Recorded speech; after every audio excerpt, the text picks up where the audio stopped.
And I want all of you in the audience to record it. Let your friends hear the answer. Speak to your relatives, speak to your community people.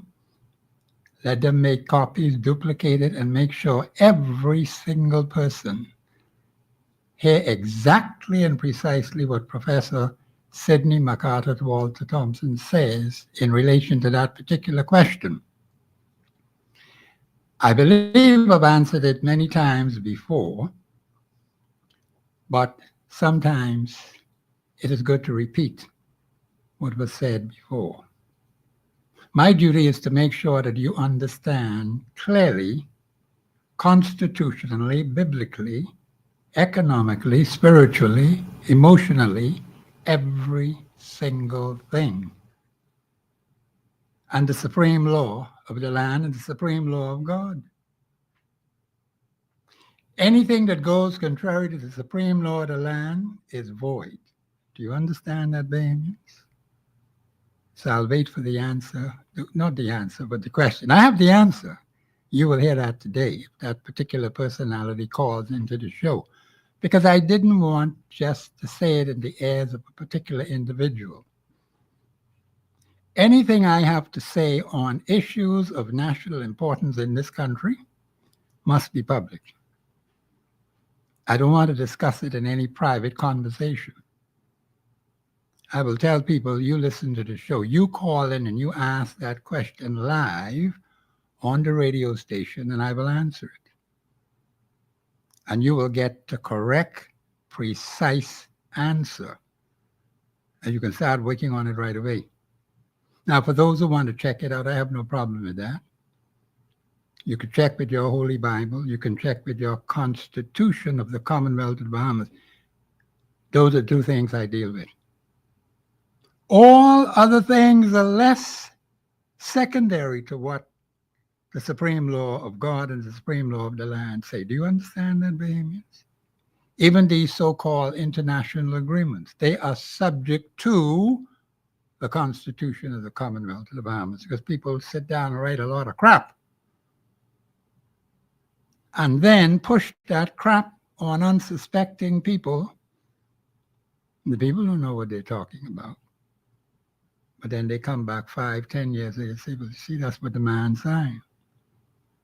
You see why it is so careful that you exercise caution and restraint with persons who are supposed to be dealing with your nation, signing scraps of paper with crap on it is not going to help the Bahamas. We have to be sober. We have to be serious. We have to be committed to the Constitution of the Commonwealth of the Bahamas and the Holy Bible. I was hearing people talking about on another show just before I came here, sovereignty and independence. Are they one and the same, or are they different? You mean to tell me after 52 years, people in this country don't know? 52 years as an independent nation. That's in your Constitution. The Bahamas shall be a sovereign, independent, democratic state. That's what the Constitution says. Do you believe that? I believe it, and it's true. The Bahamas, the Commonwealth of the Bahamas, shall be a sovereign, democratic, independent state. That's a whole article right there. I could do a lot of shows on just that one single article. There's some other articles that are short just like that. But they're very powerful, Bahamians. Now it's important that you begin to know how this thing's supposed to work. Now, of course, this is open line. The lines are open, 3260271, 3260272, 8130271. Anything on your mind today, I'm prepared to talk with you about it. Anything constitutional, I love that. But there are some things you may ask. I may not necessarily have the answer, but we'll go and search it out and find it. because we need answers to problems. Many problems exist in our country, and we need answers. We need to find people who could get the answers. Now, I did mention yesterday about institutional knowledge, which we are not getting, we're not benefiting, because people who have the opportunity and have this tremendous reservoir of institutional knowledge, they don't share that knowledge with you and me. That's not a good thing. But has been going on for a very long time, and the country has suffered because those particular personalities who were chosen and given tremendous financial help. You hear what I tell you, Bahamians? To accumulate this institutional knowledge. And they take it personal, say, this is my things. Ain't nothing to do with you. But that's the people's money. The people's money was spent. So certain individuals have it. All of us don't have it. And so what they end up doing is dying and going into their graves with all of that tremendous, vast institutional knowledge, which could be of value to the Commonwealth of the Bahamas, and we're not getting it. I have a problem with that, Bahamians. But we have to work on it. Okay? I believe my producer is saying we have a call on the line. Caller, you live on air. Go ahead, please. Yes, good afternoon, Professor. How are you doing today? Hey, I'm doing okay. How are you? I'm doing good now that I can talk with you. Well, I appreciate the compliment. Yes, sir. Professor, I something just came across me, and it's quite disturbing to say the Okay. least. Um, it was said, it was alleged. I don't know if it was alleged, but I think it was on the news that our present day government is going into shanty towns and actually going to assist foreigners with getting food and whatever else they may need. And we have Bahamians, full-blooded Bahamians with mothers and fathers being Bahamians, and they are suffering. And I'm using that word lightly. Okay, let me just slow down a bit now. When did this thing start about going into the shanty towns and assisting these personalities? Well, I understood it was on the news. Oh, it was on the news. I did not hear it. If anyone else heard it and was on the news, uh, there may be some merit to it. Yeah, it's like when they were like breaking down those home shanty towns. Right. Now they're going into other shanty towns and trying to render them assistance. For what purpose? Did the news For, say for what purpose? I don't know if the caller heard me. for breaking down the homes, and they want to give them assistance um, with finding and living accommodations and so on and Well, so how come forth. none of them come to me? I'm a genuine Bahamian. They ain't give me no living assistance. And then furthermore, I actually spoke to another lady who used to work at the government office, and Yes. she said that they were giving Bahamians like $40 to maybe $80 a month, and giving Haitians food stamps and $270. But I And think that's we need not to a match.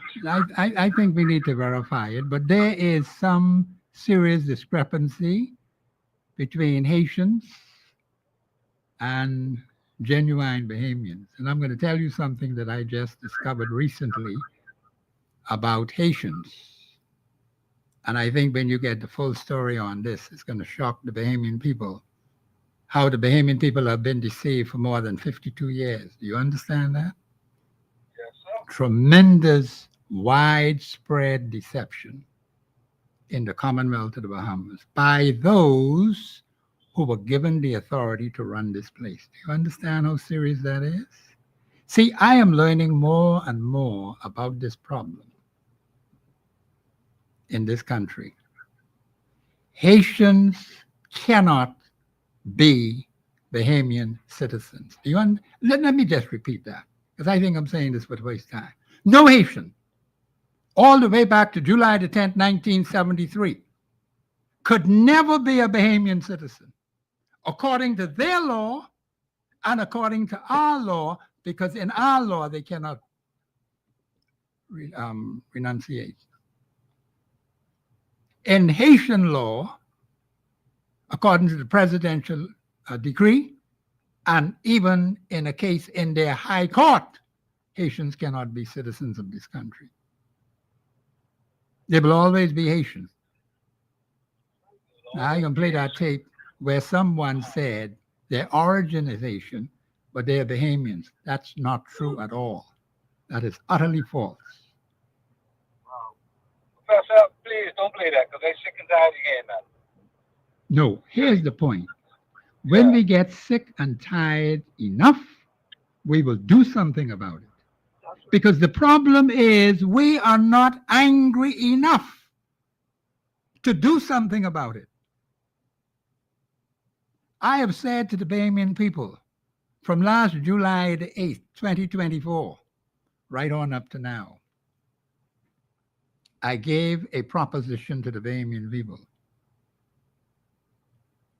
And it is constitutionally sound, it is legally sound, it is biblically sound. And then I hear people talking about being afraid. See, when you deal with God, God says, fear not.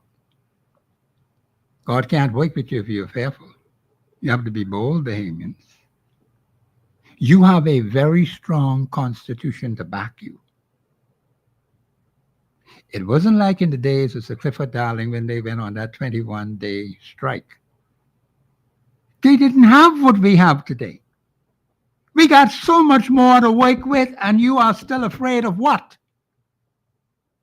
You can take massive, very strict action to improve your condition.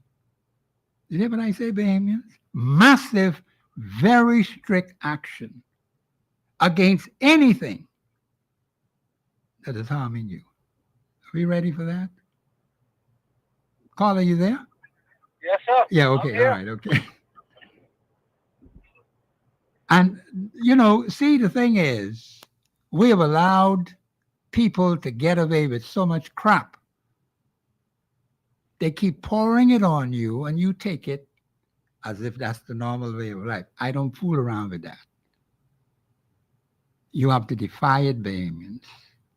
You have every constitutional authority to defy the crap that people are trying to put on you. We have got to get to the point where we begin to do that. Are you still there, caller? Yes, sir. Yeah, okay, all right. Let me let you continue your point. Yes, sir. And then, Professor, the thing is with this present day government, the acts of what they have done over this since they actually been in, yes, is treasonous. Okay. Because what have they really done for the Bahamian? How is it that you could bring in thousands, tens of thousands of foreigners and give them papers? And all I can say papers because there's nothing legal about it. Okay. Legal documentation, according to them, and we don't have to worry about them coming on the boat no more because they got them coming in by plane, and it's by our monies that we're paying the fuel for Bahamas Air to bring them here, and now you want them to work against us? All of this is acts of treason. They don't even deserve to be in our House of Parliament. Okay. They do not deserve to be there. Neither of them, because the opposition is sitting by and watching it and not opposing it at no level. Okay. They come and they say, and this is another thing I heard on the news. They deported, nine Haitians and must see a couple of Dominicans or Jamaicans or whatever. I heard that too. You deported 9, but you bringing in 900 or 9,000. Really? Help me make that make sense, Professor. They should be shame to even say something like that. Why Yes. don't they say about the indictment that the U.S. has against them?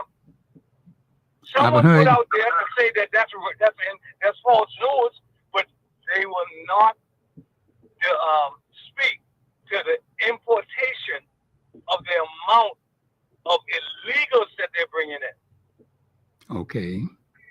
What we will have to do then is we have to go and get the information and expose it. That's what has to be done. So you're going to find that there are certain personalities in this country who will always paint a picture that everything is fine, everything is okay. And when you look at the hardcore evidence, that's why I keep saying to people, we need hardcore facts. We have hardcore information that Haitians could never qualify to be citizens of this country. They'll always be Haitian. God made them Haitians, they stay Haitians. That's right. They cannot qualify according to their constitution and according to their presidential decree and according to their high court, their high supreme court in their own land. When are we going to get to the bottom of that? And our constitution says they have to renounce their court, their presidential decree, their assembly, their authorities in that land, so you cannot renounce. But we got our government officials saying that it's okay. They could just give them these documents called passport. Now that's a called big voter problem. card. That's a big Yes, problem. it is. And that's where the treason comes in, Professor. Yes, They sir. don't even deserve to be in our House of Parliament. And I don't know why us Bahamians still talking PLP and F&M. They don't even need to be there. They don't deserve to be there. Okay. They have no right to be there because they're not taking care of the people's business, the Bahamian people's business, When, in a righteous manner. okay. I would put it this way. If a government and when a government goes contrary to the Constitution of the Commonwealth of the Bahamas, that government is not a legitimate government. That's right. Amen. Article 2 of your Constitution. Laws have been passed in the House of Assembly recently that are not constitutionally sound. How many Bahamians have looked at those laws and say to the government of the day, listen, this is not right. Stop your foolishness and your nonsense. There are some other things that they have done that are not constitutionally sound. Did you see anyone get up and tell the government, hey, stop that foolishness, that's nonsense, and bring the hardcore evidence to them and show them from the Constitution that they're not legally sound? That's why other action has to be taken, caller. And that other action is being taken. But I want the people to realize and understand that you have to wake up quickly before it's too late. Because if we get like Gaza Strip, and like how Haiti is now, where it was reported to me, I didn't see the picture, where people are pushing down one another just to get a little bit of porridge, a little bit of food. And they say there's no starvation, according to the Israeli people. But there's plenty of starvation in Gaza Strip. You got people crowding and pushing against the fence with a pot or a spoon or whatever they have in their hand just to get a little bit of porridge. Do you want our country to sink to that kind of level? Because if we keep going on the crap what we're doing now, it will sink there. But there's a way to stop it. I guess that's when they can say, "Oh, now we need to do something." But I'll put it to you this way. The Bahamian people, according to Article 24.1, has the authority under this Constitution, the Constitution of the Commonwealth of Bahamas, to protect their interests. You don't leave it up to a government to do it, because if a government fails to do it, then you must take up the mantle and do it yourself. It's just as simple as that. There comes a time, Bahamians, when you have to defy a government that is out of line, a government that is not constitutionally sound, a government that do things contrary to the Constitution. You have to defy it. And you have every authority under the supreme law of the land to defy them, because they're out of order. You don't have to listen to them. You don't have to obey them. You defy them. And that's what I want Bahamians to understand. You are not supposed to be going around being fearful. Fearful of what? We have so much more to wake with in 2025 than our forefathers had in the 1940s and the 50s. Amen. And we right down here talking foolishness. We can rescue our nation from those who are trying to take it under the ground. We don't even have to complain about them. All we do is take very strong constitutional action. And I mean extremely strong constitutional action. Because some people hear it as hard like rock and hard like steel. And so you have to be very, very harsh with your actions. That's the only way they'll understand. And you offer no apologies to anybody. None whatsoever. None whatsoever, because you are constitutionally sound. Whenever you go by the Constitution of the Commonwealth of the Bahamas, whether the government agrees with it or not, it doesn't matter, Bahamians. That's why the Constitution is there to tell you how a government ought to function. And when that government refuses to carry out its duties, it is time for the Bahamian people to take very serious, appropriate action. No ifs, no ands, no buts. And that's what we have to do today. 1,000%, Professor. Pardon? I agree with you 1,000%. Yeah. Now, let me say this, because someone talked about demonstrations and that kind of thing. I will say to Bahamian people, whichever course of action you're prepared to take, I've always said to the people, if you do not know how to organize yourselves on the ground, you call Professor Sidney McGrath or Walter Thompson. It will get done, Bahamians. Because this is no time to be playing games. No, sir. They Because still ain't playing sometimes, with us. I didn't hear you. They ain't playing with us. No, oh no, they're not playing with you. They haven't been playing with you. They have not played with you. They have used you. They have crippled you. They have deceived you. They have misled you. They have lied to you over a long period of time and taken advantage of you. It has to stop, Bahamians. So the first step, you defy a government that is not operating in accordance with the Constitution. That's step number one. Step number two, you organize yourselves on the ground for appropriate action. And with these demonstrations, let me just say, in the past, the demonstrations have been dismal. Now, see, if you don't want to do a demonstration, then get serious about it. But if you're going to do one, then it has to be 50,000, 60,000, 70,000 and above. Otherwise, you're wasting time. Amen. And we can do that. Listen, you see all these young people around here who are so tech savvy, they're more tech savvy than me. I can put that on them because they know it better than me. So I will bring them in. See all these young people we got here? We got the vast number of young people who can vote. And they're not as young as I am. But they have the numbers, Bahamians. Let's get them on board. Let's show them what they can do, because too many of them have said, they ain't going to the polls.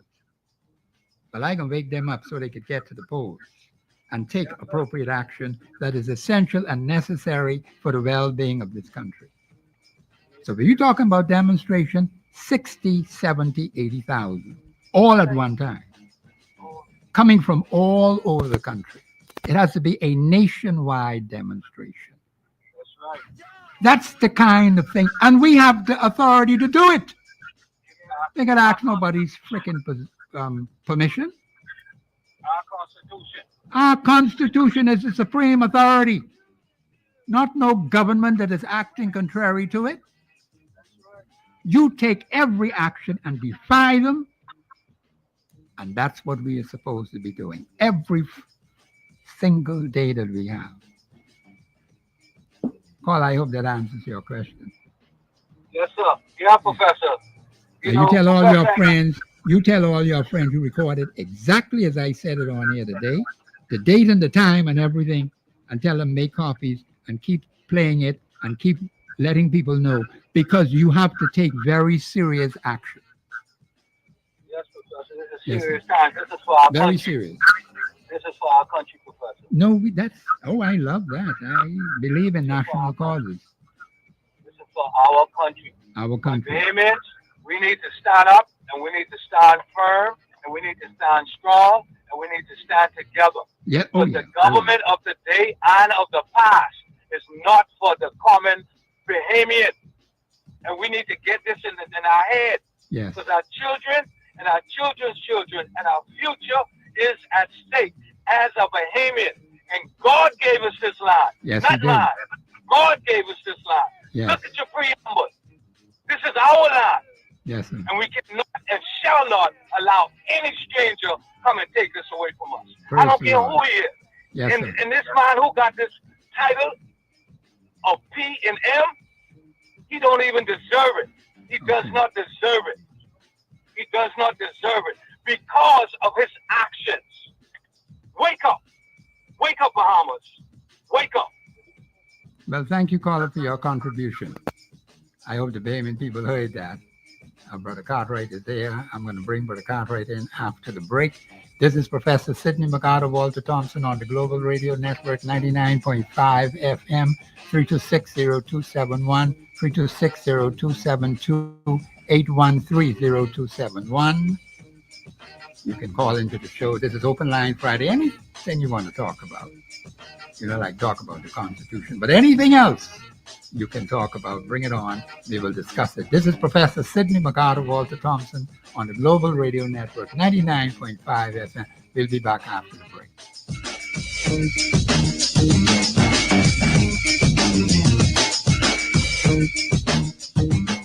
Express yourself.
WhatsApp us your concerns on 809-2310. Follow us live on Facebook and globalradio99.5fm.com. Express yourself.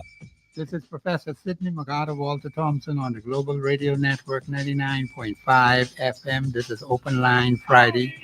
The lines are open 326-0271, 326-0272, 813-0271. Bahamians, we have so many things happening in our country. We have people with institutional knowledge, and I'm trying to get people with that kind of knowledge to be able to help this country in so many different areas. We have so many people who have been qualified. The number is relatively small with the institutional knowledge. And so we've had people passing off the sane Bahamians, and they die with it. So we don't have any benefit to it. That's the sad part about that side of it. Because I heard about one who was in foreign affairs, very talented, very gifted personality. And I said it would have been good if we had that information as to what that individual would have done in the Foreign Service. According to what I have heard,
in this Yeah, that's country. true. Yeah, I'm They hearing it having a about lot of myself. them having passports Yes. and can't speak English. As a matter of fact, a lot of those people who you see have passports. If they have an accent, they didn't born here. Number Yes. one, Yes. because all those who born here, they don't have accent. Check that out. They speak English just as good as you and me, and they speak the Creole as well. But the ones that have accent, they don't born here, but they have a Bahamian passport. Okay. So we got some work to do. Plenty of work. We got some work to do. And my thing is that who's out there going to be doing the work? Where do we stand with this? We have scholars. We have Bahamian scholars and so on. And they're here. I'm pretty sure they know what's going on. There's a lot of them should know what's going on. But we're not getting together and dealing with this matter because we have an election coming up soon, and I'm afraid that the amount of these people coming into the country from down south can create a problem. Okay. Caller. Create a problem. Yes, caller. I would Yes. like to say something to you. Those who born in the Bahamas, if they don't meet the criteria that is stated out in the Constitution, they are not Bahamians either. The only people, and see, this is where Bahamians tend to back off from it. But I'm telling you, if you look in the Constitution, dealing with all the articles in citizenship, it requires you to renounce. And if you look at the Haitian Constitution, it does not come with renunciation. Now, I a know. policy was in place for those to go back to Port-au-Prince and get a letter stating that they had officially renounced. But their constitution doesn't allow it. So when you look at it, all of those persons who are here, it doesn't matter because if they have documents and can't speak English, it doesn't matter. If they got documents and can't speak English, it still doesn't matter because if you can, once you can basically take action and you can challenge them. See, this what people know. When you go to the polls, what has amazed me that all of these people who claim that they want to work the polls don't know what their role is at the polls. If when you're doing your canvassing for your particular candidate to look for those voters on the ballot, on the voters roll, if you cannot locate them, you can then challenge them as a challenge voter. And this is where people be afraid of. See, people don't like to be challenged because if it goes to being challenged, means it has to go to the election court. And then if you have your facts, then you could have that person not only disqualified and even probably even arrested because they are now knowing themselves that they did not have the means or the right to. And I was telling someone this morning, there's no such thing as Haitian voters. Because if you say Haitian voter means that the Bahamas is a part of Haiti. And last time I checked, I remember having no affiliations with the Haitians. None. It ain't no offense to me, but I'm just telling people that's the way it is. That's the law. See, I don't go against my constitution.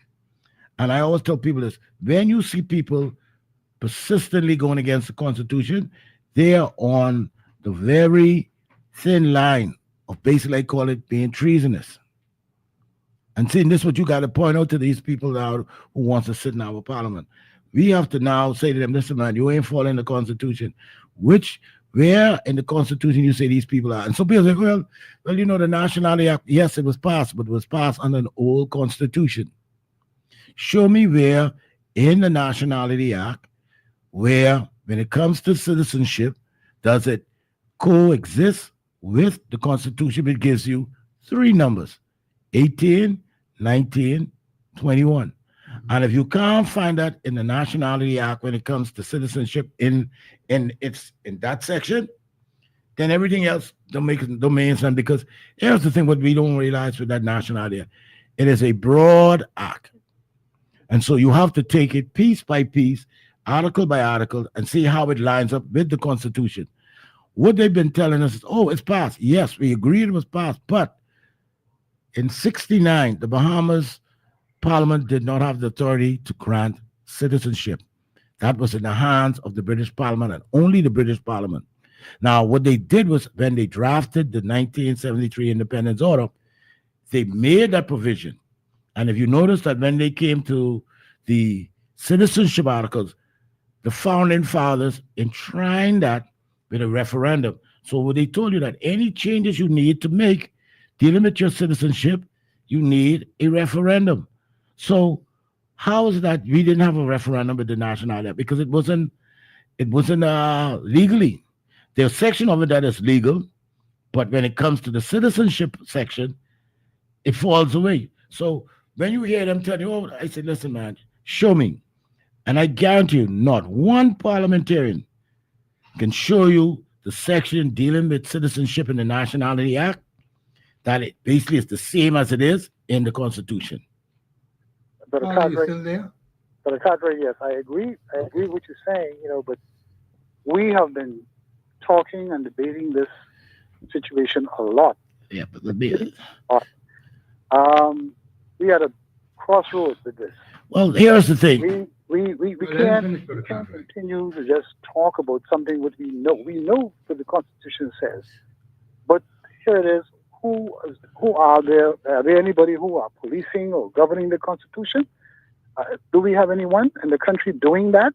Yeah, but You got a problem. Other than yourself and Professor who speaks on this every time he gets on, he speaks about this. But we don't have sufficient people who are coming up and trying to deal with this. We have to deal with this now. We've been talking about it for a long time, and we know that we're going to have hell and high water when this election comes. And you find these people on the lines that they're going to vote, and you know who they're going to vote for if it comes down to it. So we need to fix that. We got to find a way to deal with this now, like yesterday. So whoever we can get help from, we need to get our help. What I'm trying to say to you, just don't lean on me, Professor, and others to do it. You are a citizen of the Bahamas. Of course. All citizens should get together in their own little caucuses and take action. There's nothing stopping Bahamians from different groups to go and file legal claims. See, when you got one particular group just basically standing in line fighting the battle, and the rest of the citizens just sitting down and waiting for results, you're not going to get anywhere. But if you get the whole nation in different sections and different groupings get together amongst themselves and listen, you know what? In my community, I see they have these group of people who I know didn't qualify to be Bahamians. Take action. File action. That's what the Constitution allows you to do, The Constitution doesn't say only Professor Cartwright and a few others must take up the battle for citizenship about the Constitution. That is for every Bahamian. Every citizen needs to stand up and be counted. You don't need to wait for us to basically take the fight, Well, I've been talking a lot. I've been doing some things on my own. I've been doing some things, and we're getting there somewhere, but need more. Yes, more but that's the whole idea. Galvanize yourself in little pockets, and you push that challenge towards them. See, because here's the thing: what will happen if you and the next grouping take a court action against the government and immigration department and how they went about granting citizenship, and another group do the same thing, and another group, they will have to basically address it. Because if you notice carefully, just the other day, we heard or we saw in one of the dailies, what did Mr. Pintard said from the FNM? If he becomes the government, they will now bring citizenship articles to a referendum. How long have we been talking about it? Now you see they're starting to feel the heat. So I'm saying is this: the more the Bahamian public galvanize in their own little caucuses and challenge them, they cannot do nothing but basically deal with the matter. See, well, we need a referendum. Yes. See, they're coming around to your house now. We need a referendum, and this government is not going to do it.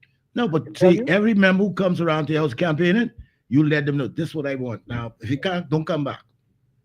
Exactly. See, this way you got to put the pressure on, and this way I try to tell you, Bahamians who are voters and eligible voters, you got to now stand your ground.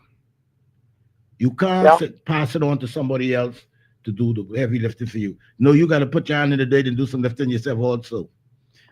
Of course. Strength is in numbers. Yeah, thank you very much. I appreciate it, brother. Me again. Okay. Okay. Right, okay. See, Professor, I think what Yeah, is go ahead. happening, Yeah.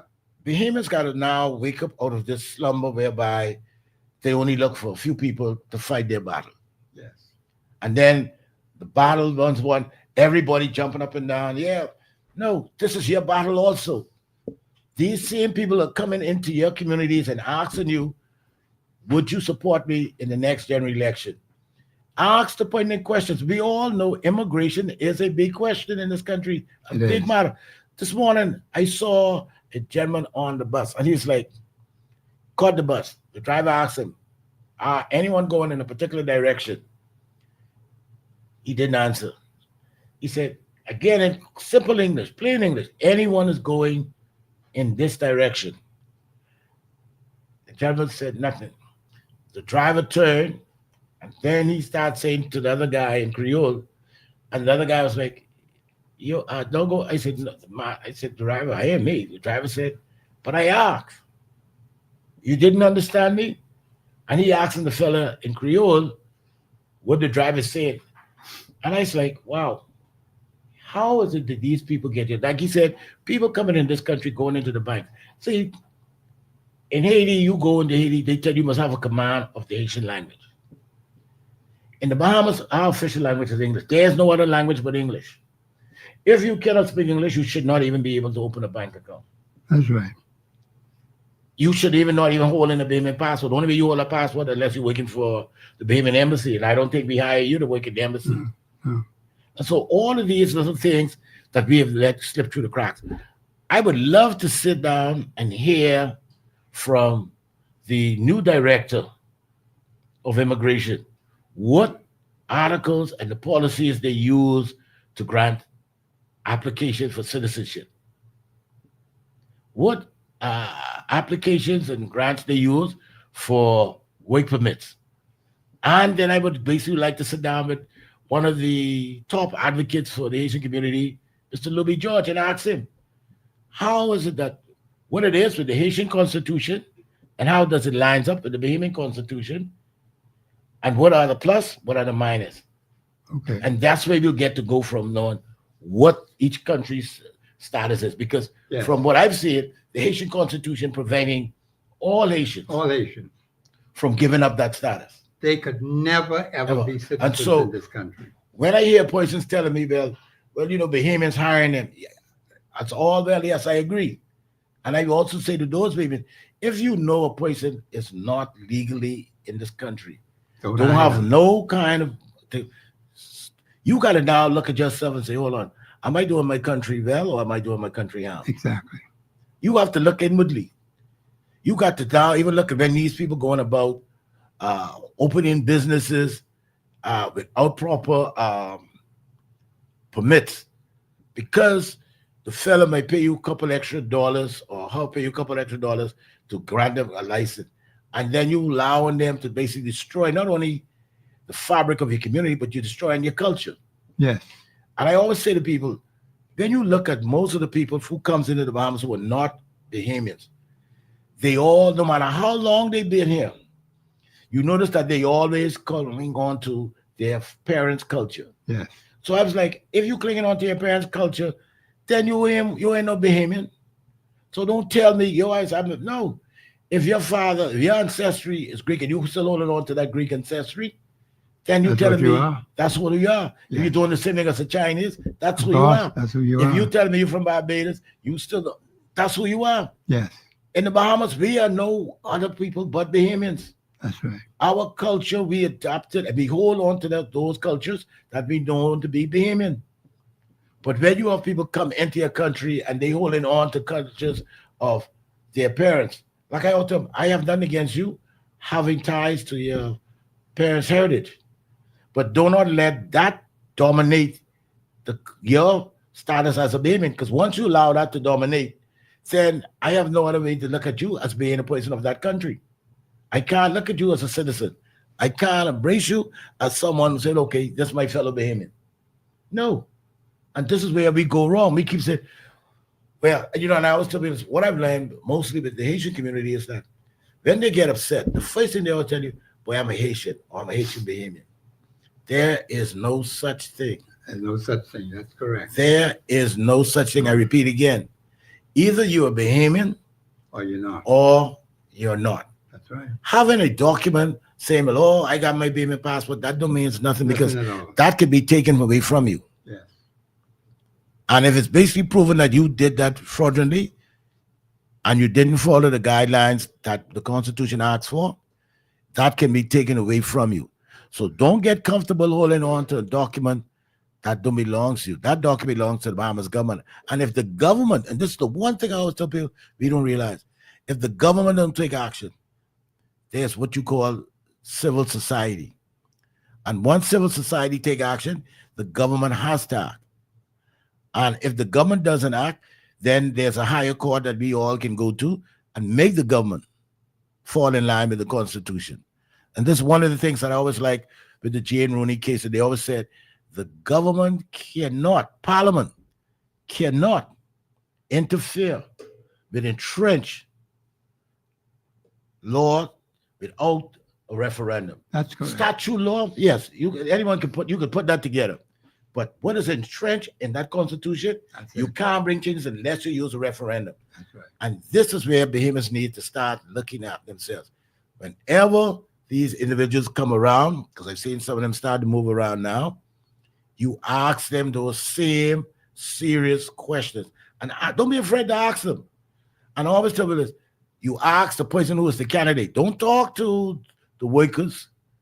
Talk to the candidate and ask him to explain how. Ask him to explain how his party policy will basically benefit Bahamians. And that's one of the things, Professor, we see, because, you know, you look around and, you know, I was telling someone, like I was talking with Scrooge yesterday, the young man yesterday. Yes. And I always tell people that we were talking about the Over the Hill initiative. Yes, that's correct. And one of the things that I didn't like, I like it in name, but then when I started to see how it was going to be rolled out, and I noticed that certain people took advantage of it. And we've had, mostly when they started to talk about that, all of a sudden, the inner city community was oversaturated with Chinese. The inner city community was oversaturated by Haitian business, oversaturated by Bahamians, oversaturated by rich Bahamians. And I was like, but what is there for us, the small man who live in these communities? When we look at all of the work that is being done to our schools, we don't hardly see anybody out of the community with any of those jobs to help repair those schools. Their children go to those schools. So why are you bringing people from outside, or why are you allowing non-Bahamians to work on these schools? You have where now schools soon open, and you have children in the communities where they live has to go outside their communities to schools that are more than a mile away from their homes. Right. And the reason why, because you find that, oh, well, the school's full, we don't have no room. How you mean you don't have no room? Bahamians should always come first. I always tell people, when you look at our Constitution and you look at all of our systems, the founding fathers did not tell us we making these things for others. Now, we've had leaders who went on their own and went said way, and when they took it upon themselves, sign on to agreements that they didn't even consult the Bahamians, and made things that they sign on and then wouldn't come back and explain to the Bahamian people, hey, you know, we signed on to this agreement and this is why. And they ever said, well, no, after looking at our Constitution, we felt that this agreement is in line with it. No, they just did it on their own. And then they looking at you like you must accept it. We should not accept anything. For instance, right now, we have a government in Haiti that was never elected. And you have the Bahamas government is basically negotiating with these people. They don't exist. The Haitian people tell you they don't exist.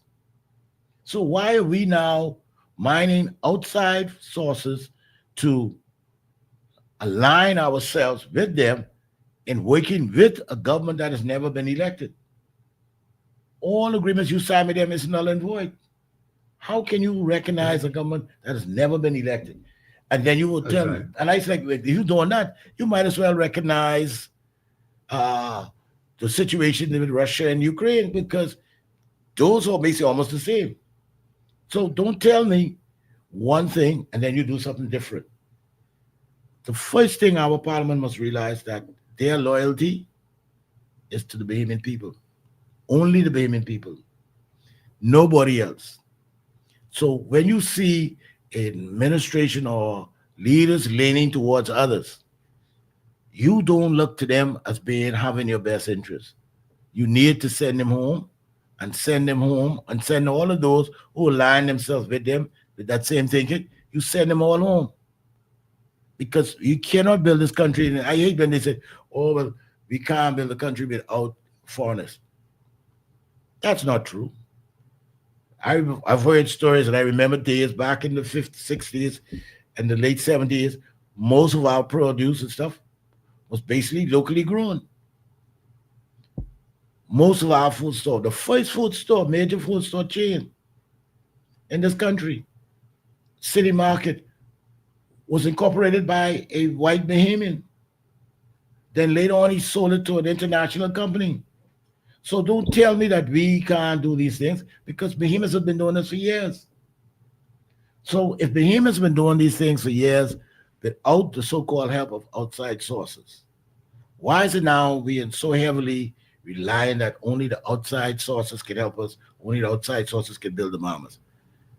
Last time I checked, the Constitution talks about in the preambles, we, the inheritors, mean us, the Bahamians, not us and our friends, not us and our neighbors.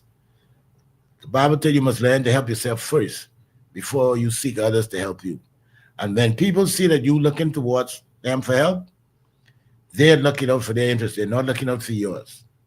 And if they can get you to do their bidding for them, that's exactly what they would do with their so-called help, because no help comes free.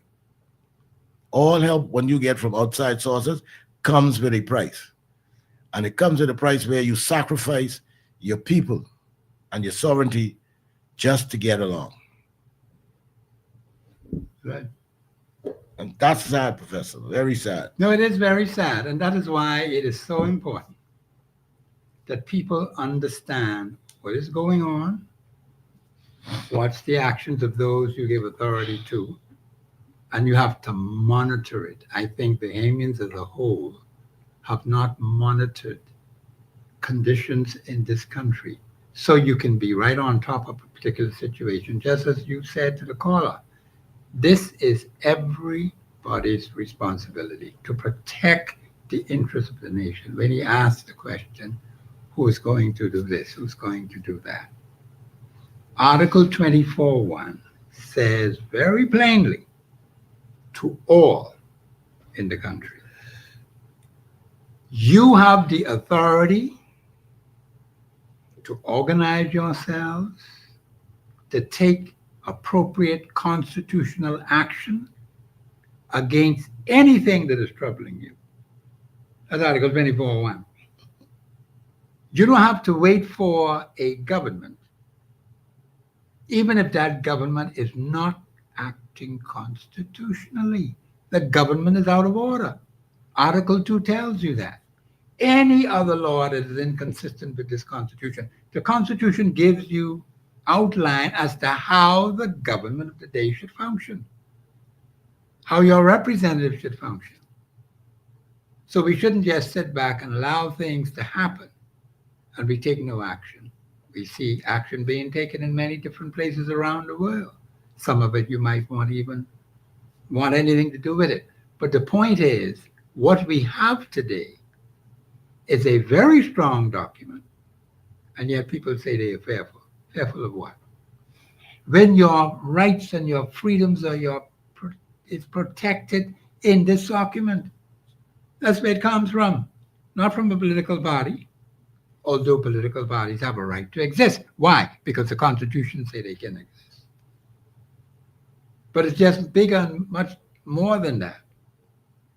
So I think we have to exercise faith in God. The God factor is missing because people do not see God's divine intervention in national affairs. They don't see it.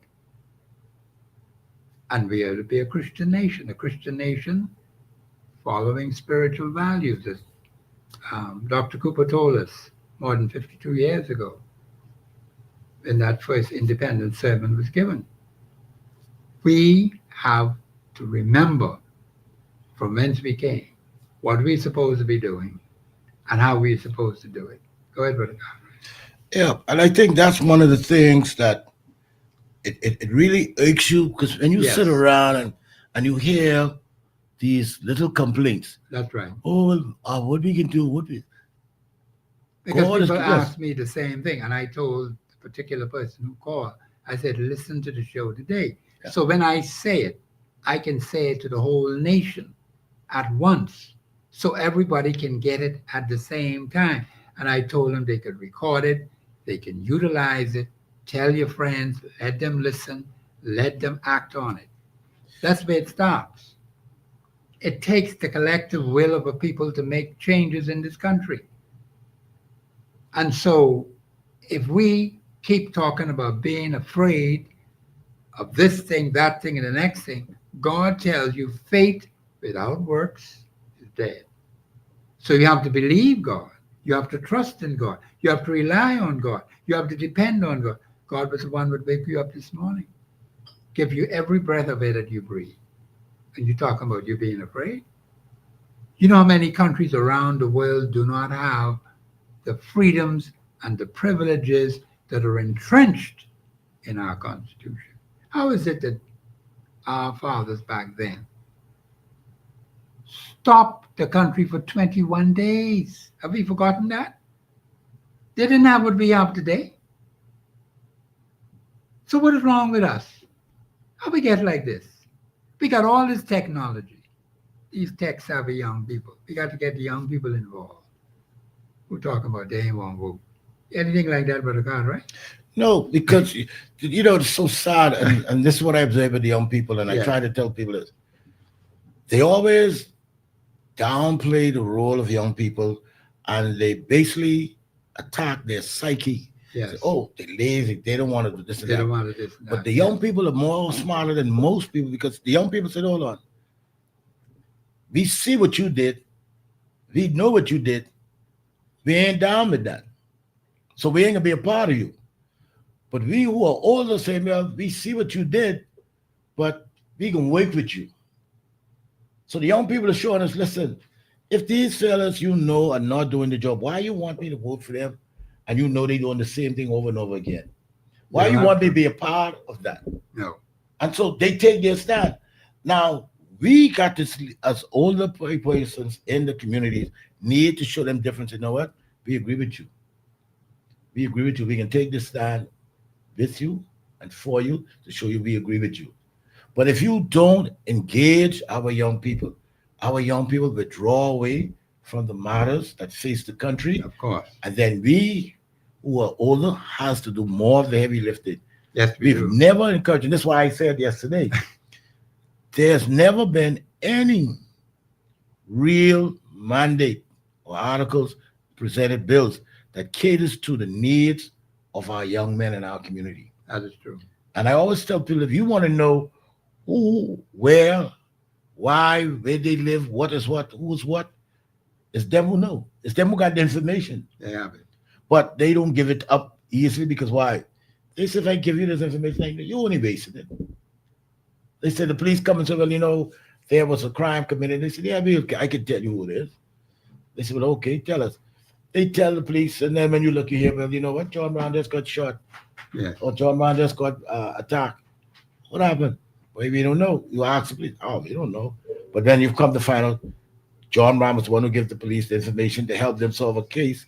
And somehow the person find out that it's John Brown who told the police. He turned on them. Yeah. So that means that young people say, no, man, I ain't giving you no more information because if I give you the information to help you bring crime down, the criminals coming after me. How would they know it's me who talk if you ain't telling me? That is true. That's why some things have to be kept strictly in strict confidence. Yes. And I've learned to practice that over many decades. When people tell you things with strict confidence, you leave it there. You talk some, you keep some. And I think sometimes this is a problem in our country. This is Professor Sidney MacArthur, Walter Thompson on the Global Radio Network. The lines are open, Bahamians. This is Open Line Friday. Let's get on with it. 326-0271, 326-0272, 813-0271. We have too many issues to solve, and we have to get cracking on it right away. This is Professor Sidney Magada Walter Thompson on the Global Radio Network 99.5 FM. We'll be back after the break.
Nine two three one zero. Follow us live on Facebook and globalradio99.5fm.com. Express yourself.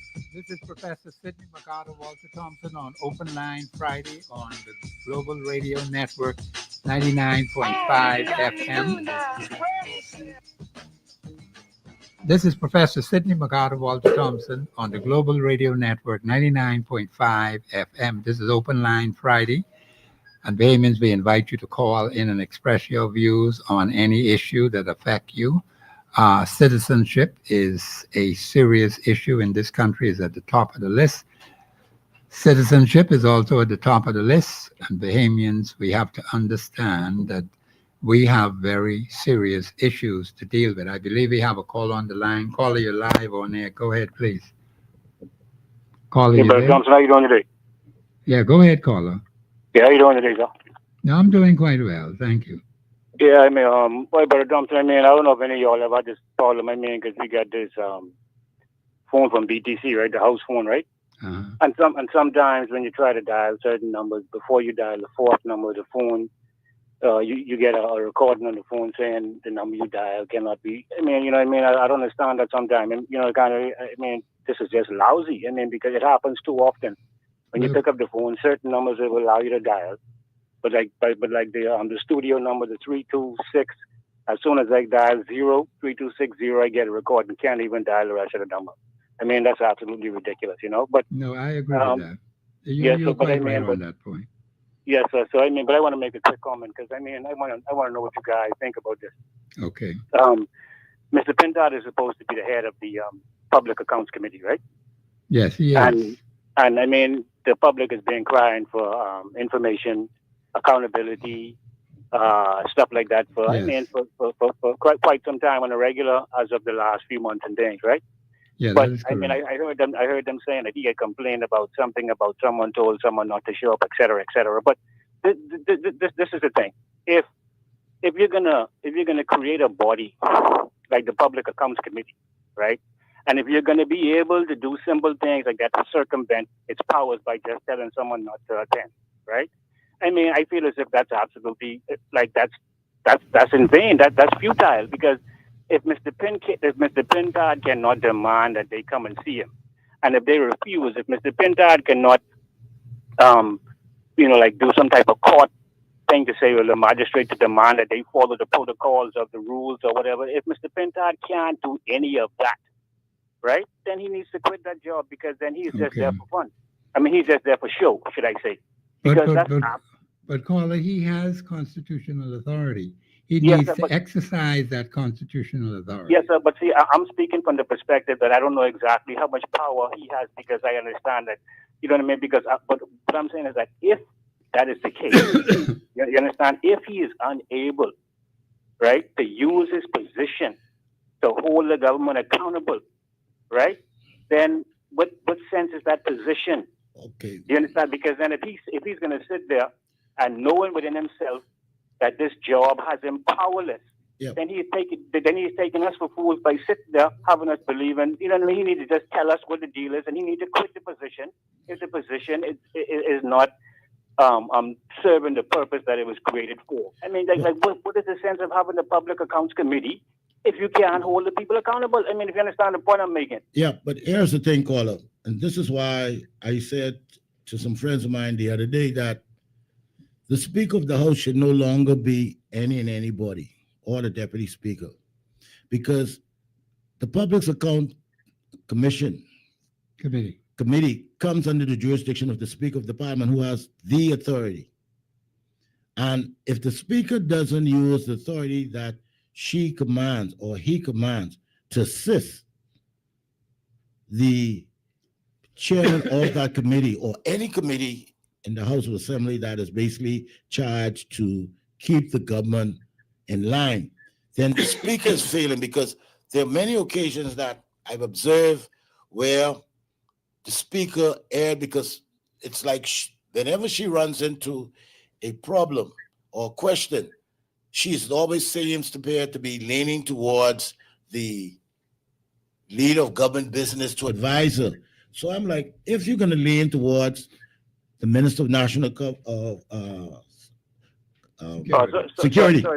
Sorry about the cover, but I'm on myself, so I'm gonna I agree with what you're saying. I feel as if the Speaker of the House, as long as it's connected to any party, it'll be partial to the party that it's a part of. But what I'll do now is I'll just hang up, because like I said, I'm on my cell phone. I'll hang up and listen to what you have to say. Okay. Thank you for allowing me. Caller, for your contribution. And this is why I always should feel that the Speaker should be someone who has some legal background and understand, because if you realize, when you look at Parliament, most of our parliamentarians are not lawyers.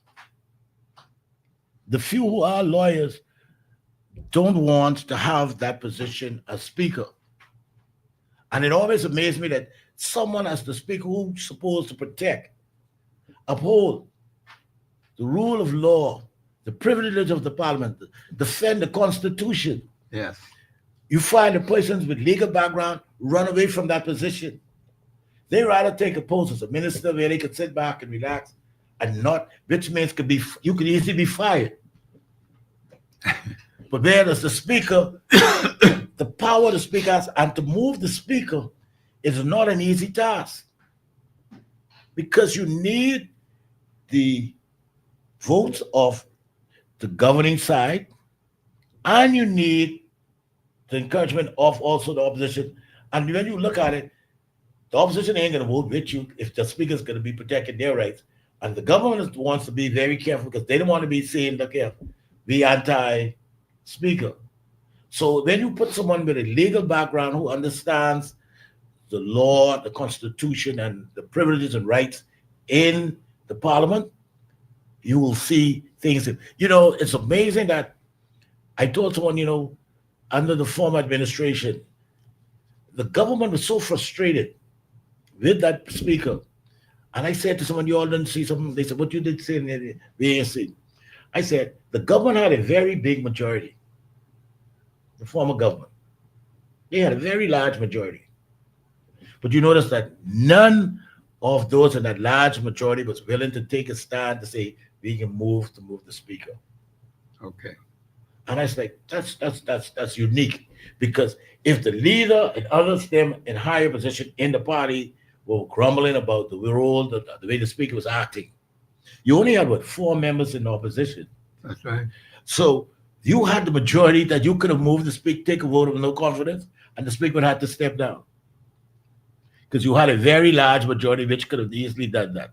But no man moved, no woman moved to that position. So it told you that the speaker with a legal background can show and explain to the members in the parliament who doesn't understand the law. And by explaining it to them, they're now fearful that, hey, I ain't touching this. I ain't touching this.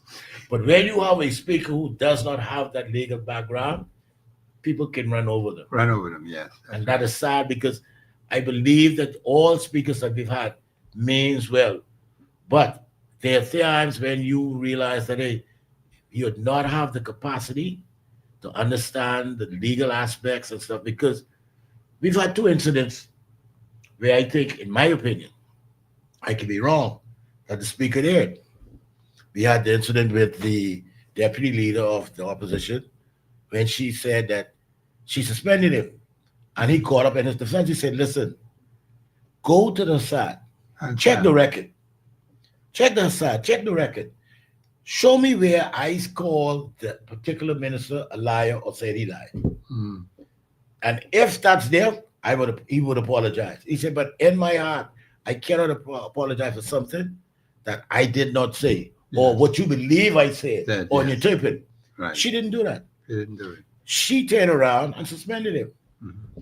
We had an incident where the prime minister, the minister of finance, made a statement and was called out for it. And he said, I did not say that. She did not went and say, no, we'll go to the side for that particular day and check it out. Yes. And minister, if it is true that you said those words, then you need to apologize to the parliament. Yes. She didn't do that. She let it slide. And so this is why I said that when you have persons not strong in certain backgrounds and knowledge, they're easily manipulated. That's right. And that is why I fear now that we need to move away from anybody just being speaker. We need now, if you don't have that legal background, I don't think, because you have to understand, it's you just like the judge in parliament, because that's who the supreme power is. That's the power of the speaker. The speaker has that power. Yes. And so if the speaker doesn't understand and interpret, understands the constitution nor the law or the privileges, then Parliament takes care of itself. And that is not the way Parliament is designed. No, it's not supposed to run that way. And so this is where I think, but what I would like to see, and I would like to hear from Mr. Tentado, is that if he did say that the knocking down the shanty towns was inhumane, then I would ask him, what would he want the Ministry of Works to do? Now, I can make a few suggestions that before they knock down those towns, I would go in there and ask people to verify their status. And if you don't have proper status, means that you're not a citizen, then I'm going to ask you to show me your work permit. And if you can't produce your work permit, then I'm going to ask you to let me see what document have you, travel document you had to get here. And if you can't produce that, then I basically do what the law calls for. I make an arrest, take you to the court, and let the court sort your matter out. That's how you do things without basically causing any roughness or you call it inhumane. That is true. That's the way you do things. And see, criticizing is good, but there's such thing called good criticism. Good criticism, yes. And if you're not bringing nothing to the table for solutions or good criticism, just criticizing for criticizing sake makes you look bad. Yes. And this is why I always say to Mr. Pinto and others, be clear and when you're making your arguments so Okay. people can understand it. I think we got a call. Yeah, we do have a caller. Yeah. Caller, you're live on air. Go ahead, please. Yes, good afternoon, Professor Thompson and Mr. Cartwright. Yes, sir. How are Good you? afternoon, my brother. I haven't heard from you in a long Yes, time. listen, I listened very attentively to what you have to say because you are actually correct. You see, the speaker must be impartial in Yeah, the true sense of the absolutely. word, and that's why we should have already moved away from speaker being a part of a particular government, Yes. Yes. That's right. a particular government, because you're going to show bias. We need a speaker that is be totally independent, Yes. so that you can do your job and do it in an effective manner. And Professor, you could correct me if the leader of the opposition cannot get certain people from different ministries to comply. Isn't there a committee in Parliament that is so privileged that he can actually insist that the Committee on Privilege view this matter in light of the Speaker not being the person doing his or her job? Isn't that possible within the realms of Parliament? Paul, I'm glad you asked that question because, see, the problem in this country is this. These people do not know how to use their constitutional authority. That's problem number one. They lack understanding of what the Constitution says specifically that they ought to be doing. The Public Accounts Committee has a lot of authority. They just have to use it. And I feel within myself, Professor, that if once he would have done that, he would have done his job, and then he can take the matter outside the realms of Parliament before a magistrate or a judge. That should be the next course of action. He has a lot of authority. He doesn't have to wait for anything. The Constitution gives the outline. Hold on, caller. The Constitution gives the outline of his powers. And what I get upset about is when I hear people grumbling and complaining, and the document is right there with the authority for him to act on. And that upsets me. Why are you going to complain when here it is right in your Constitution, what you ought to be doing? Come on, man, give me baby what somebody say they mustn't come. What kind of crap is that? That is totally unconstitutional, and the particular personality or personalities who have said it to him or did it to whoever it was is out of line. Right, and even if the speaker lack knowledge of the Constitution, there should be someone that he or she can defer the matter to and get back to the Parliament, because the reality is the business of Parliament must not be stagnated by nobody. I agree. I Not agree with at all. that. And Absolutely. the leader of the opposition has that responsibility, and he should exercise that, and he should go to the extreme. I would never take it that the Attorney General can order some permanent secretary not to testify. You know, when I heard that, I say somebody playing games with me.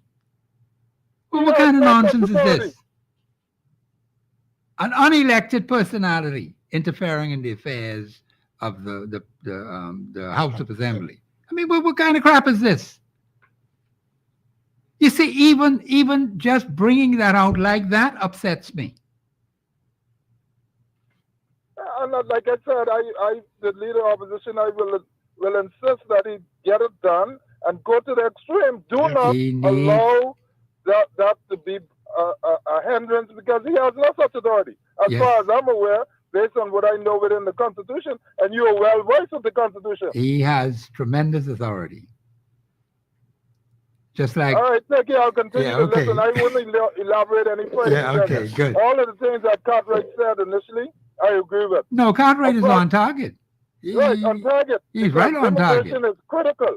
I never thought I would live in a time in the Bahamas when immigration, in my opinion, right now, has literally taken over from crime. Crime is very critical, Yes. but more people have immigration on their mind Oh, they do. because it's that important now. That is a major, in fact, the major national problem. Immigration Yeah. and citizenship. Thank you, my brother. Thank you very much for the call. Thank you. Yeah, Professor. And see, this way it goes back to what I said.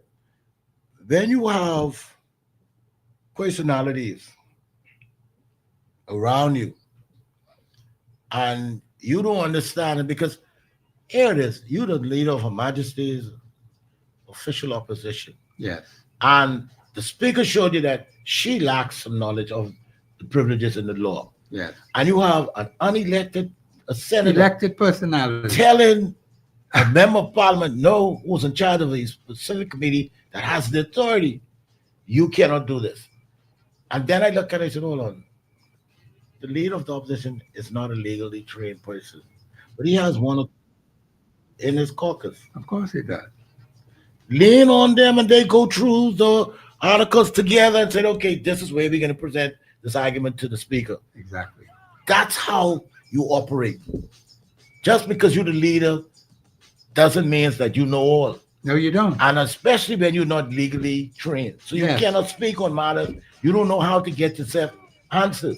This is why I said the younger generation in this country has a lot of input that is essential and necessary to carry the country forward, just like it was done in 1973 or before 73 when we were becoming an independent nation. In 1972, the young people were 18 years and over, the first time be able to vote in the general election. I'm going to have to stop right here because we have the music. This is Professor Sidney McCarter, Walter Thompson on the Global Radio Network, 99.5 FM. We'll be back after the break.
contribution to make. Remember now, when we became a nation, September the 19th, young people were involved in determining that we were going to be an independent nation. Young people, you have to make that a possibility, along with the elders of the day at that particular time.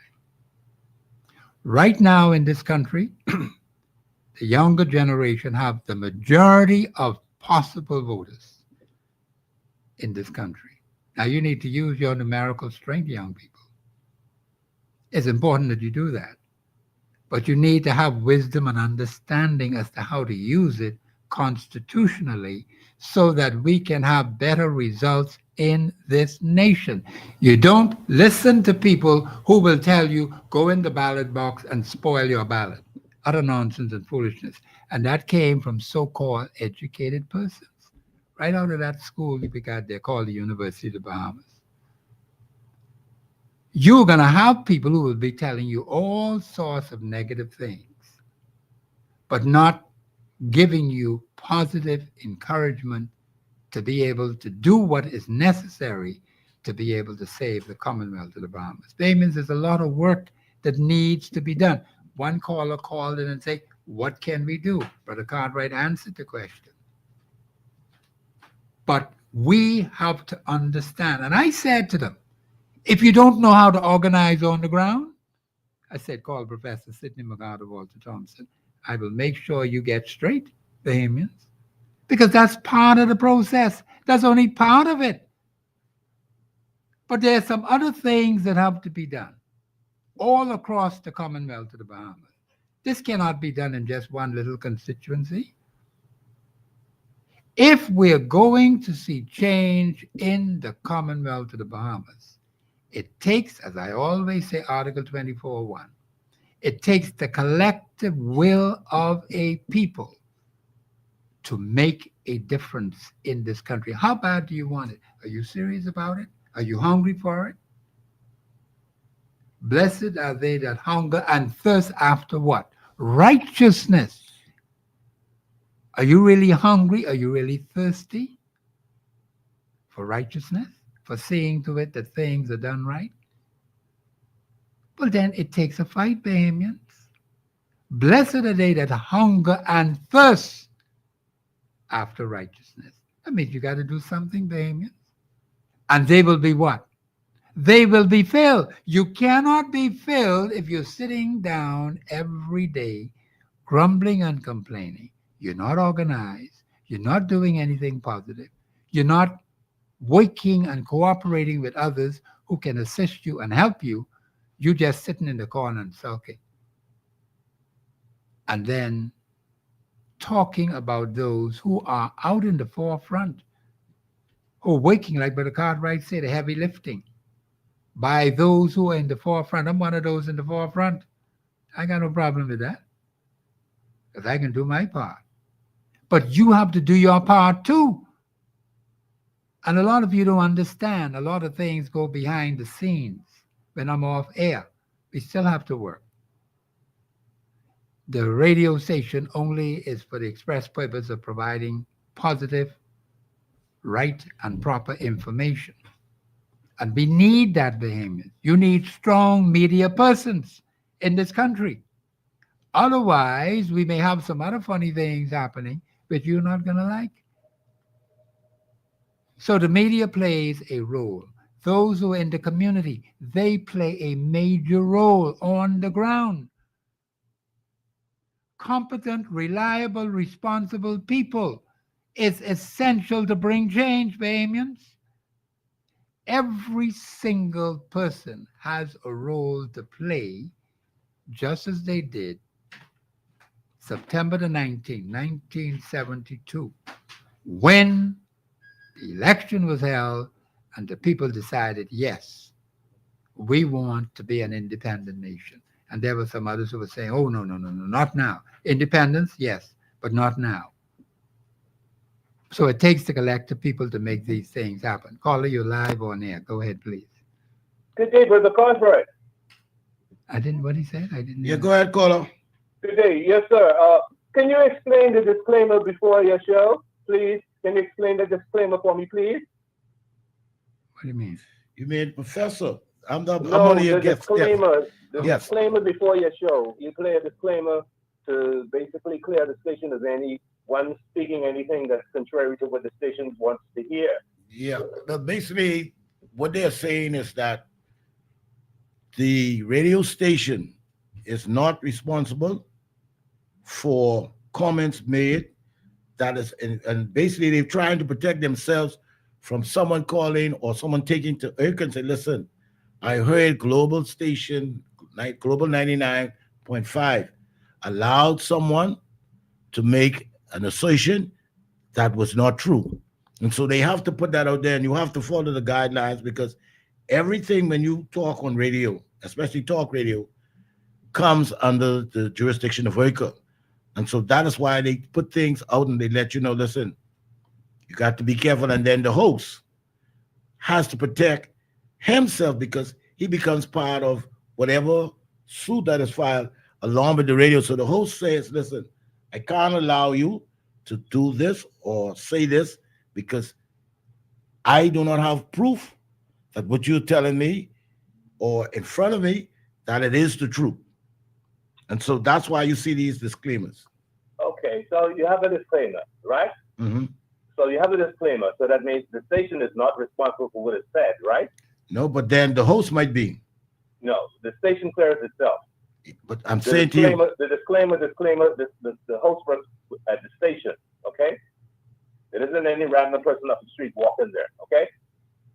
So if the station is cleared, why is it that if persons call in, they're hung up on?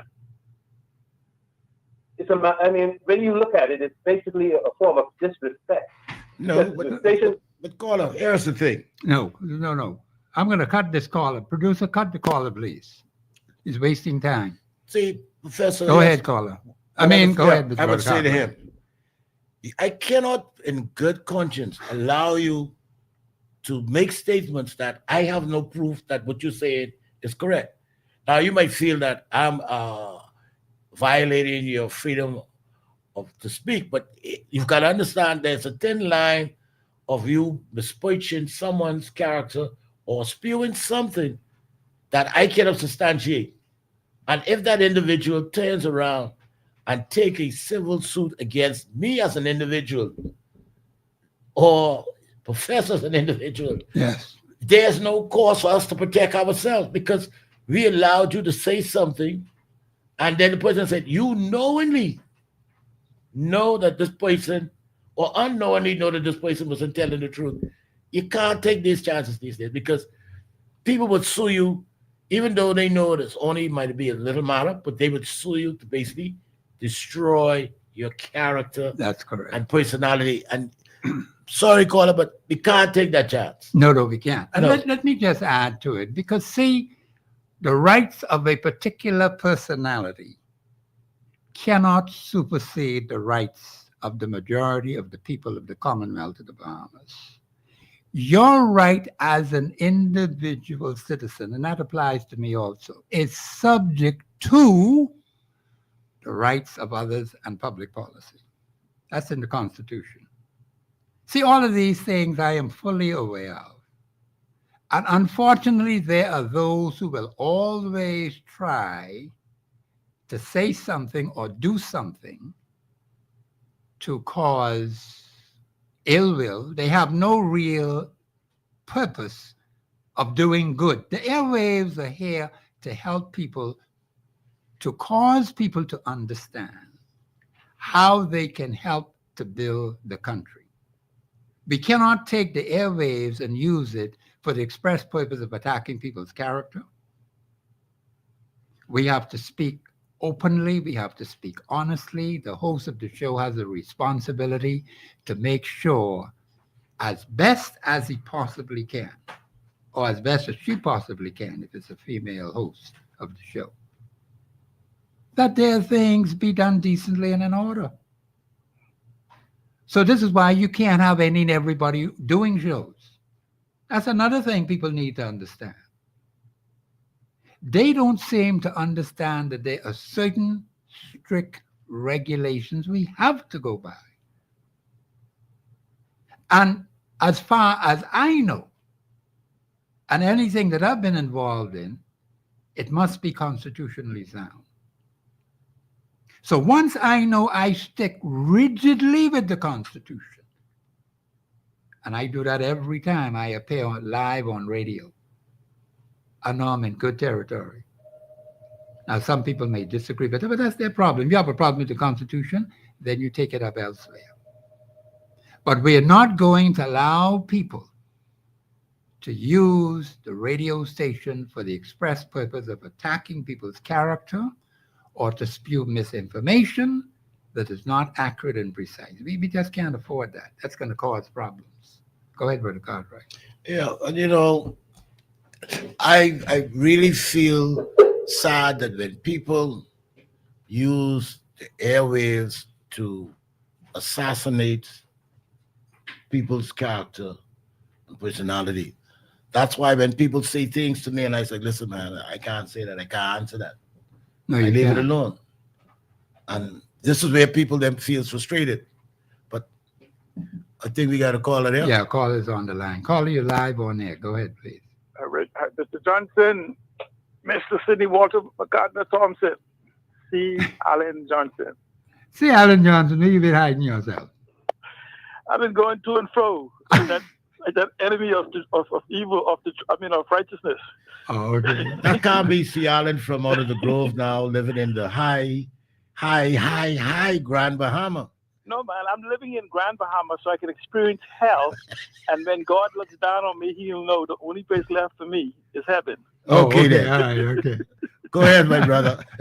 Well, thank you very much for calling, C. Allen. Okay, you made a statement concerning the, dealing with issues and problems. I just want to input this. Yes. We are now moving into the political season, and you have individuals with grand ideas and grand visions about what they can do and everything else. Yes.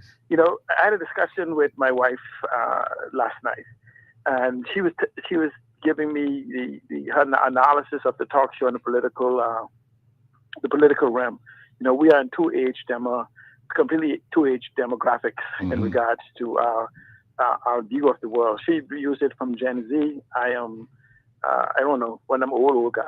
I guess you call it the boomers or boomers too. Yeah. So, there's almost 4 generations between the two of us when you look in the perspective of the digital thing. Okay. But one of the things that we have is that, you have people making promises. They're going to, you could have wealth without work. You need to do nothing. We'll fix this problem or that problem and everything else. But I want people to understand there's a process for which you address problem. And for me, it's an expression say you must target the root, not the branch. Okay. And so these individuals have been eloquently being able to tell you who, what, which, when, and why.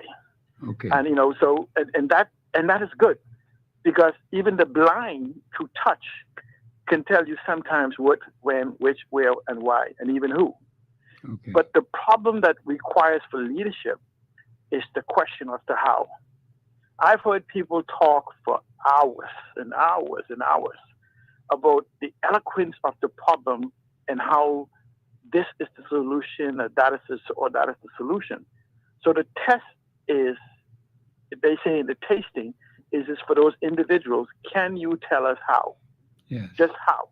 Because, you could look and say the road need patching. Yes. What? How do you patch it? How do you patch it? Okay. And not just cold patch, but being able to totally identify the root cause of that particular hole and the needs to address even some underlying issue, the root of that problem before you even patch it. Yes. And so the problem is that we have been allowing ourselves to be drawn into I call it linguistic contortionism from our leadership. And so we live in the age of information. People call it the conceptual economy.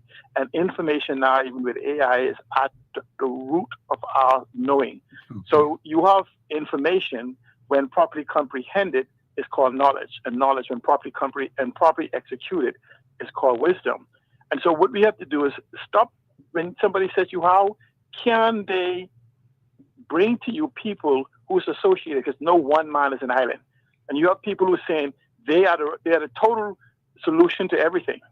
And no one man is an island, because even if you look all around technology and all the great companies in the world, one person solved every problem yet. Only God can do that. Yeah. So I'm just simply saying is, as we begin to have the conversation, let's ask them, tell us how. You've been talking for hours and days and whatever for years on radio, television, calling in and everything.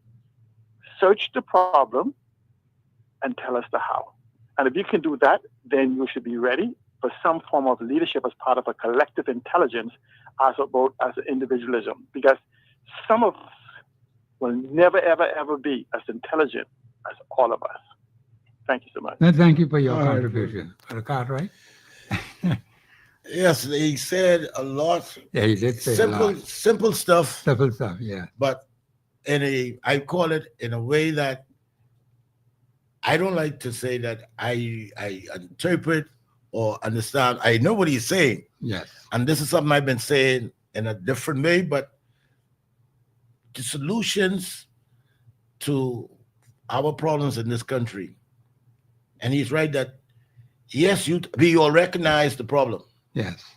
Now, show us how you get from point A To to point B, yes. and how you would solve and fix this problem. That's important. Be clear with it, because you can, and I understand he said you can make all these promises, because that's all it is. Yes. But then show us how you're going to, this formula that you're going to use, explain it to us and show it to us. And Yes. this is why I always tell people that in this Bahamas, we've got tons of Bahamians with knowledge Yes. who don't want to even sit in parliament, but is willing to sit down and help build a nation. And those who want to aspire to be in parliament, and I always say, I don't notice that they ever reach out to seek knowledge. You go in, I want to be like, some of the smartest minds are in the communities that you go in to represent. Yes. But do you talk to them? You get caught up in the political ramification, party paraphernalia, That's party right. politics, that you overlook that the Overlook person that person, yes. who can help you, Yes. who can give you guidance Right. and assist you. You look at them, no, he can't help me. He too local. And then when you make mistakes, then you come back and say, well, you know what? Why someone tell me this to feel I got to go check. And you wonder why the guy turns away and says, that's okay. Continue doing what you're doing. Yes.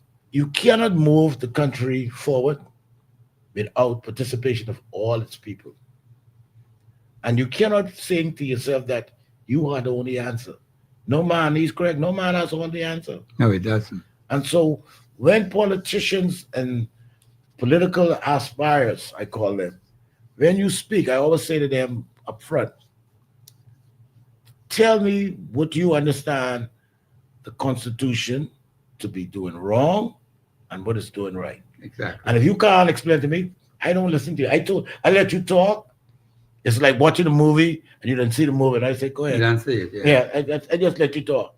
And this is why I always tell people that I admire people like Cialan and others, because, I saw on the Facebook page, someone was asking for a slot for a friend of mine, Howard Grant. Yeah. Also happened to be one of my cousins, but I tell him that's below, that's above our pay grade.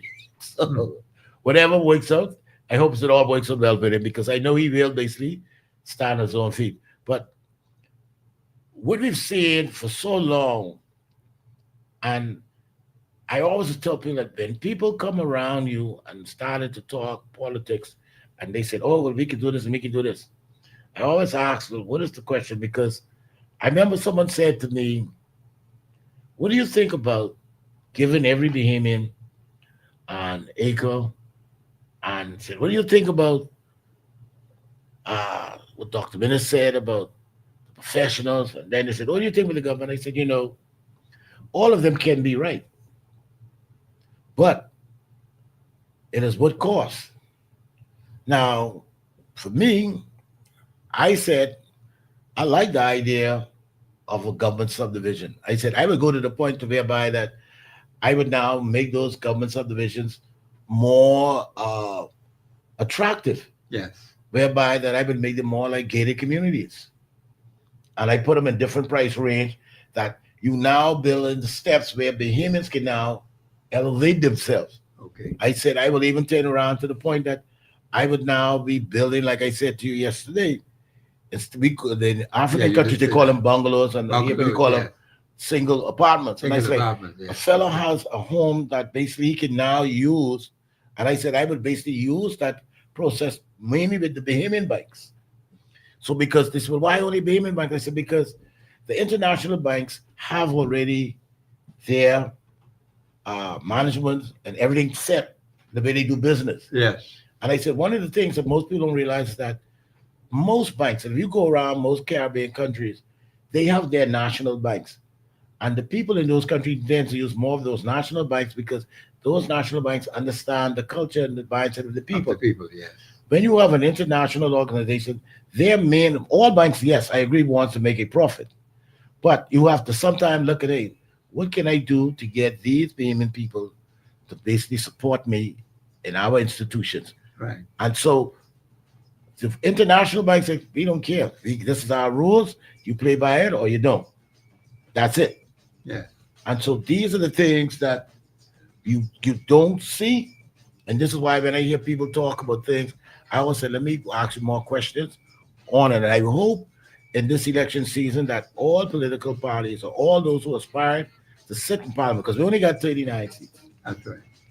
That they come with a clear and precise answer to the questions when people ask, and do not refer to what the party. Tell us, you as an individual, what is going to be your contribution to this community, yes, and to the parliament, and to uplift, if you're in that particular organization, that is going to move the country forward. That's all I want to know. I don't want to hear nothing else. Yeah, okay. Well, Brother Cartwright, we appreciate that. And we are to the end of the show. Bahamians, thank you very much for those who called in and participated in the show, those who were listening. And Bahamians, of course, I want you to send me an email, thestateofthenation242@gmail.com. You can send that email over the weekend, or you can call me through National Affairs, 325-8652. 325-8652 through National Affairs. I'll be able to take your calls over the weekend. And also, like I said, the email, thestateofthenation242@gmail.com. Make sure I put your phone numbers on the email. I'd appreciate that very much. And let me know that you want to support us. This is Professor Sidney MacArthur Walter Thompson on the Global Radio Network, 99.5 FM. Have a very pleasant weekend. Please pray for the country. Bahamians, please stay safe, okay? We need all the people we can get to build a beautiful country called the Commonwealth of the Bahamas. Thank you very much. Have a pleasant weekend.